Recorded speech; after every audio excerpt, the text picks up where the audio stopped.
क्रमशः आगे बढ़ाते हुए, तासों दुख कहिए हो बीरा, जे सुन के लागे पर पीरा, को होऊ भीउ अंग वे पर दावा, को सिंगल पहुँचावे चाहा, जेहवा कंत गए होई जोगी, हों किंगरी भई झूरी वियोगी, वे सिंगी पूरी गुरु भेटा, हों भई भसम न आए समेटा, कथा जो कहे आए ओहि केरी, पावर हो जन्म भर चेरी, ओहि के गुण संवृत भई माला, अबहु न बहुरा उड़ेगा छाला, बिरह गुरु खप्पन के हिया, पवन आधार रहे सो जिया, हाड़ भये सब किंगरी, नसे भई सब तात, रोव रोव धुन उठे, कहो बिथा की भांत।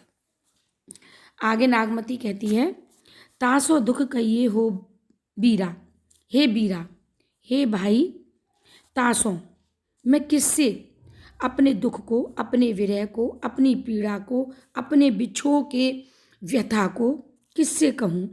यही सुन के लागे पर पीरा, कोई ऐसा है जो सुन करके दूसरे के दुख से दुखी हो, पराई पीड़ा से, पर माने पराई, पीड़ा माने दुख, पराए दुख से दुखी हो, उसे अनुभव करे और उसके दुख को मिटाए।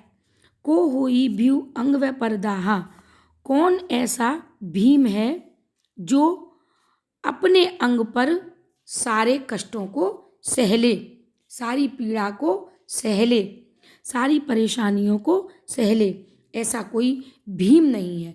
भीम माने बलशाली, ताकतवर और पर पीड़ा को हरने वाला ऐसा कोई नहीं है। परदाहा दूसरे के जलन को, दाह को, पीड़ा को, कष्ट को सिंगल पहुँचावे चाहा, कौन ऐसा है जो मेरी चाह माने इच्छा, खबर, सूचना को श्रृंगल द्वीप जहाँ पर राजा रत्नसेन है वहाँ जा कर के सुनाए, पहुँचाए। जेहवा कंत गए होई जोगी, जहाँ पर मेरे कंत, मेरे प्रियतम योगी होकर के चले गए हैं और मुझसे दूर है। हों किंगरी भई झूरी वियोगी, मैं किंगरी, हों माने मैं, किंगरी माने सारंगी, सारंगी के समान बुरी तरह यानी कृश, दुबली पतली हो गई हूँ, जिससे वियोगी, और वियोगी होकर के मेरा वियोग रूपी गीत जो है मानो उस सारंगी की धुन में निकलता रहता है।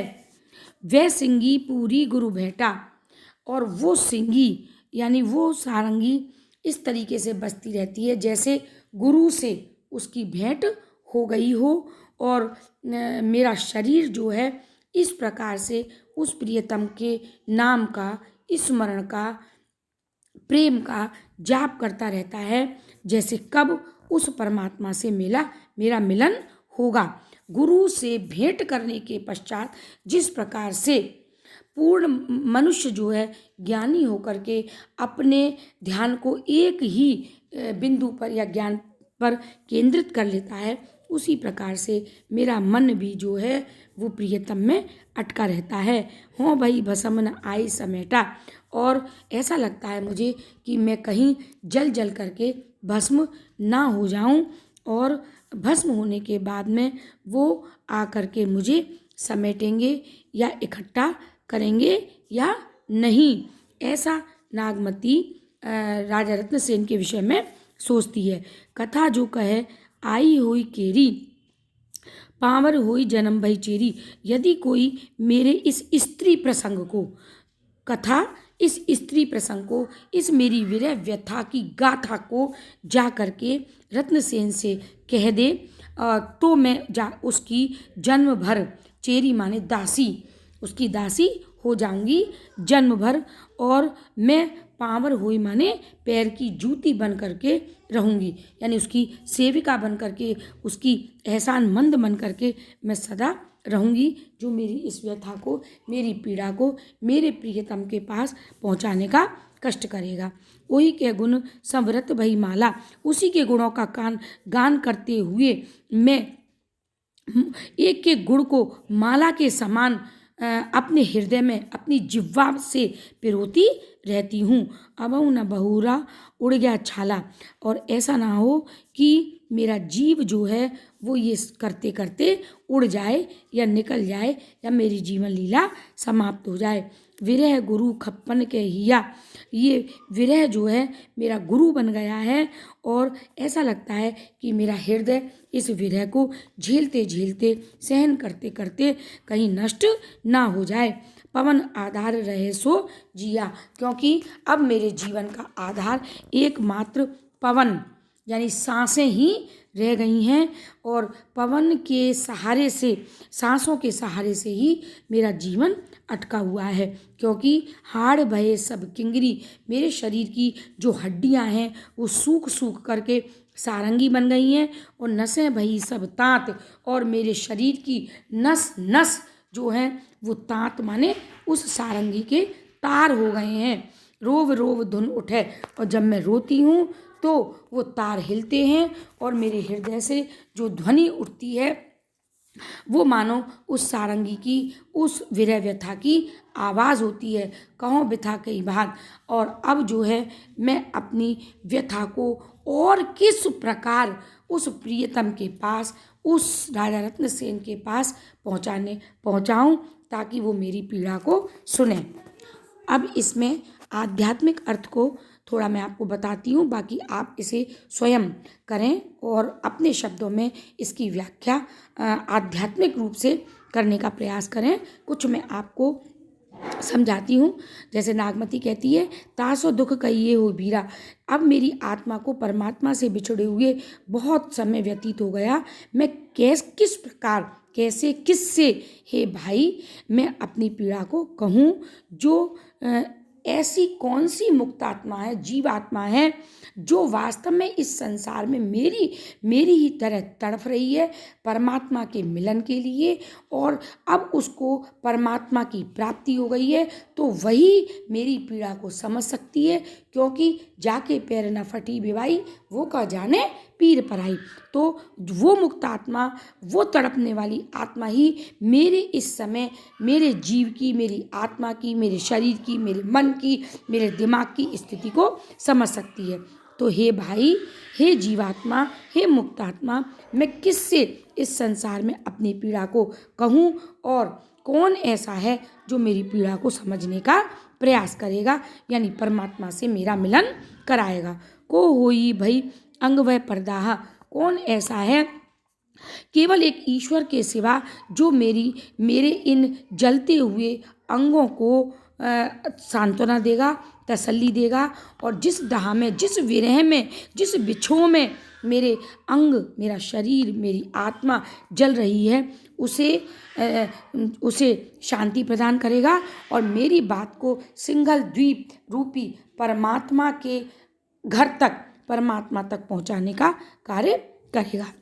जयवा कंत गए हुई जोगी, जहाँ मेरी जीवात्मा इस संसार में पड़ी है और परमात्मा मुझसे बहुत दूर है, तो मैं विरह की व्यथा में सारंगी के समान हो गई हूँ। और ये जो मेरा विरह है, ऐसा लगता है कि मेरा मानो गुरु बन गया हो, और ऐसा ना हो कि परमात्मा के मिलन से पहले ही मुझे मृत्यु आ जाए और मेरा शरीर आगे उसके मिलन के लिए प्रयास करने के काबिल ही ना रहे, और मृत्यु आने के बाद मैं जल करके भस्म की एक ढेरी हो जाऊं, और फिर परमात्मा भला मुझे किस प्रकार अपनाएंगे, क्योंकि जन्म मेरा समाप्त हो जाएगा। फिर मेरा इसी संसार में पुनर्जन्म होगा, और ये जन्म मरण का क्रम जो है मुझे अपने एक क्रमशः झेलना पड़ेगा। कथा जो कहे आई हुई केरी, मैं अपने इस विरह प्रसंग को, इस परमात्म रूपी जीवात्मा के विरह प्रसंग को किससे कहूँ, और यदि कोई मेरी इस विरह पीड़ा को सुनने वाला है, समझने वाला है, बताने वाला है, तो मैं उसकी जीवन पर्यंत ऐसी जीवात्मा की, ऐसी आत्मा की जूती यानी दासी बनने के लिए तैयार हूँ, उसके चरणों की दासी बनने के लिए तैयार हूँ, उसके चरणों में सदा स्थान प्राप्त करने को तैयार हूँ, जो मेरा मिलन परमात्मा से करा सके। ओही के गुण समृत भई माला। मैं अपने जब से परमात्मा से इस संसार में जन्म रूप में आई हूँ, बिछड़ी हूँ, तभी से मैं जीवात्म, मेरी आत्मा जो है वो प्रभु के नाम का, स्मरण का, भक्ति का, गुणों का, मोती पिरोने वाली माला के समान गुणों का गान करती रहती है। और अबहु न बहुरा उड़ गया छाला। यदि अब भी मुझे परमात्मा का मिलन नहीं हुआ, मेरी आत्मा को परमात्मा का दर्शन नहीं हुआ, तो एक ना एक दिन ये जीव जो है इस प्रकार तड़पते हुए निकल जाएगा। और ये विरह गुरु, और ये विरह जो है सदा के लिए मेरे गुरु की भूमिका निभाएगा। और मेरा हृदय जो है तड़पते तड़पते परमात्मा के मिलन में नष्ट हो जाएगा और मेरी सांसें रुक जाएंगी। जो सांसें इस समय परमात्मा के मिलन और मेरे बीच में जीवन का आधार बनी हुई हैं, क्योंकि शरीर तो मेरा पूर्ण रूप से कृश हो चुका है और सारंगी के समान मेरी हड्डियां हो चुकी हैं, नसें सारी मेरी तार बन चुकी हैं। और वो ध्वनि जो निकल रही है, रोव रोव ध्वनि उठे, विरह की व्यथा को गाते गाते, परमात्मा के विरह में रोते रोते जो आवाज़ निकल रही है, वो आवाज़, वो ध्वनि, वो धुआं परमात्मा तक पहुँचे और परमात्मा मुझे हमेशा के लिए अपने चरणों में स्थान दे। मेरी जीवात्मा परमात्मा का साक्षात्कार करे और हमेशा हमेशा के लिए उसमें समाविष्ट हो जाए। यही जो है वो नागमती रूपी जीवात्मा की इच्छा है परमात्मा को प्राप्त करने के लिए। तो इस प्रकार से आपको आध्यात्मिक अर्थ आवश्यक रूप से लिखना है, तभी ये व्याख्या पूर्ण मानी जाएगी। धन्यवाद।